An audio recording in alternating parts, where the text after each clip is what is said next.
With almost everyone from last year's rookie class now a few games into their sophomore season, today I want to redraft the lottery. It should be a lot of fun. If you guys like the content, smash the like and sub button, and let's kick things off with the #1 pick in the hands of the Detroit Pistons. This redraft was actually a lot harder than I expected. As crazy as it sounds, I think there's a legit case for like 4 players to go here, but for right now I do have them sticking with their original selection, Cade Cunningham. He came into the draft viewed as a potential generational talent. And while I would still say it's been a solid start, I am starting to lose confidence about that like top 5 player in the league upside. As a rookie, he put up an inefficient 17 a game, but really impressed in glimpses. Now this year, he's up to 23, 7 and 6, shooting 45% from the field and just 30% from 3. His game is super well rounded. We knew that would be the case, but we do need to see some serious progress creating for himself beyond the perimeter for him to reach that crazy elite upside we all thought he had. For now, he's still here, but I'm not sure if it's permanent. The second overall pick is another tough one, but ultimately I do have the Rockets sticking with Jalen Green. If they were playing it safe, I do think Scotty or Mobley would be the route, but while overall Jalen Green has struggled, he showed off the ability to legitimately be a 30-a-night scorer in stretches. That's something that doesn't come around often, so at least for now they're going to stay put. He's averaging 19 points this season, but he's shooting just 36% from the field. He's also statistically the worst mid-range shooter in the league right now, shooting less than 10% at around 3 attempts a game. I'm concerned. He doesn't have anything to fall back on outside of scoring. He really didn't have a great rookie year outside of that end of the year stretch, but that stretch was so impressive that I'm scared to move him down just yet. He was averaging like 30 points on 50-45 splits. The end of the season can be fluky. Maybe that's what it was. I guess time will tell. The third overall pick is in the hands of the Cavaliers, who once again face a tough decision. Probably the toughest in the draft in my opinion. Scotty Barnes or Evan Mobley.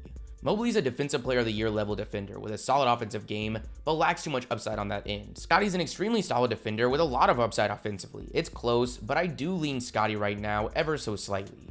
He's averaging 16 points, 6 rebounds, and 4 assists, shooting with 52-52 splits. Coming into the draft, we knew the defense would be there. A huge draw was his playmaking, but almost no one expected him to be this prolific of a scorer so early. As he gets a bigger and bigger share of this offense in Toronto, I'm really excited to see what he's capable of. But going to Cleveland, man, would a trio of him, Garland, and D-Mitch be fun to watch.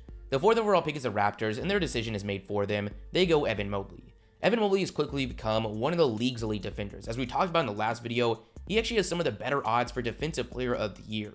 Right now, he's averaging pretty much identical numbers to his rookie season, putting up 16 and 6, shooting 55% from the field.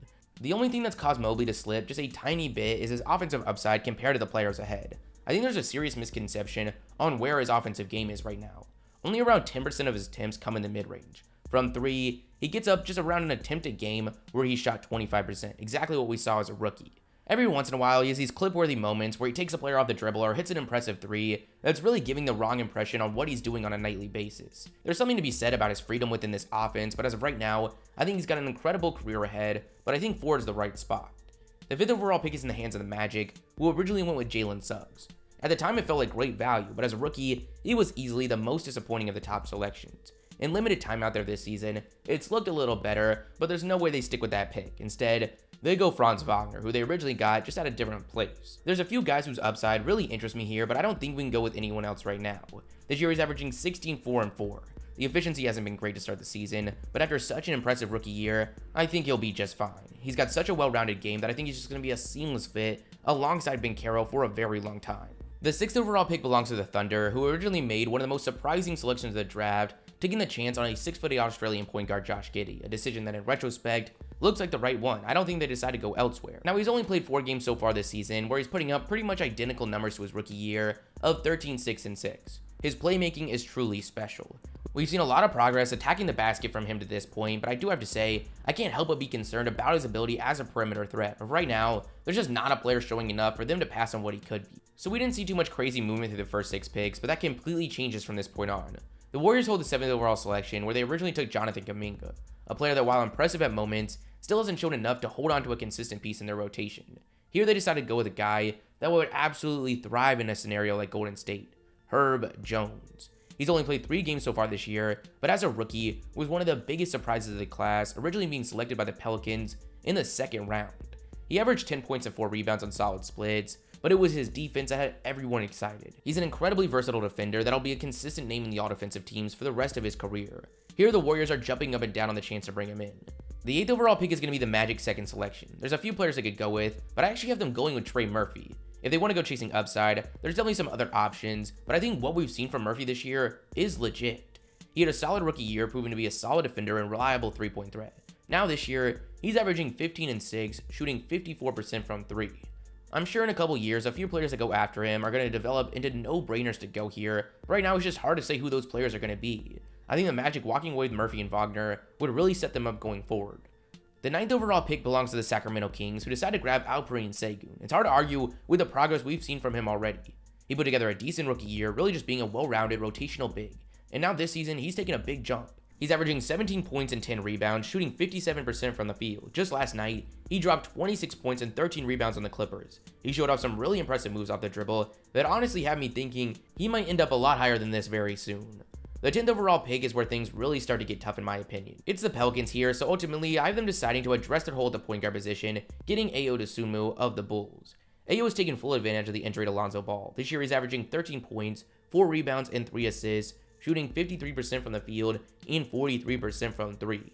He's now had 2 years where he's proven to be a solid defender and efficient scorer. Sure, the upside might not be crazy, but that's not really what the Pels are looking for here. The 11th overall pick belongs to the Hornets, who originally went with James Bouknight, and they're definitely not doing that again. Instead, they take the chance on Jonathan Kaminga. While Kaminga definitely had some highlight moments in Golden State, just based on social media, you would have thought he won Rookie of the Year. I'm still excited about his upside, we just haven't seen the progress to justify him going any higher. He really struggled in this past summer league, which was disappointing to see, as we just didn't know if things would have been a lot different with more opportunity as a rookie. Now this year, he's averaging less than 3 points, shooting 33% from the field, and is yet to make a 3-point attempt. Not great, but the Hornets are willing to take the risk here. The 12th overall pick belongs to the Spurs, and they end up going Davion Mitchell. With the departure of DeJounte Murray, San Antonio decides to go point guard. He's had such an interesting season so far. He averaged an inefficient 4 points through the first 5 games, but then when De'Aaron Fox goes down with injury a few days ago against Charlotte, he comes out and drops 23 points on 9 for 11 from the field. We saw a few games like this last season. The consistency has to be concerning, but when you consider what he is as an on-ball defender, I think just the potential of what he could be if he puts it all together is enough for the Warriors to go with him. The 13th overall pick belongs to the Pacers, who originally selected Chris Duarte, and I think they still do. Duarte had an impressive campaign, averaging 13 points, shooting 37% from 3. So far this year, we've seen pretty similar numbers. He's one of the older players in this class, and the upside definitely isn't anything crazy, but they decided to stay put. For the last selection of the lottery, we've got Zaire Williams, originally selected by the Grizzlies, but now going to the Warriors. He was a hard player to decide where to put, as he had a really solid rookie season as a strong wing defensive presence, but he's yet to take the court this year. After seeing him play the point in the most recent summer league, I've got high hopes, but I want to wait and see what we get from him when he returns in a few weeks to put him any higher. This could end up being the steal of the draft, and the Warriors walking away with Herb Jones and him is honestly just scary. But that's the video, guys. You guys tell me your thoughts in the comments below. If you liked the video, smash the like and sub button, and I'll catch you guys next time. Peace.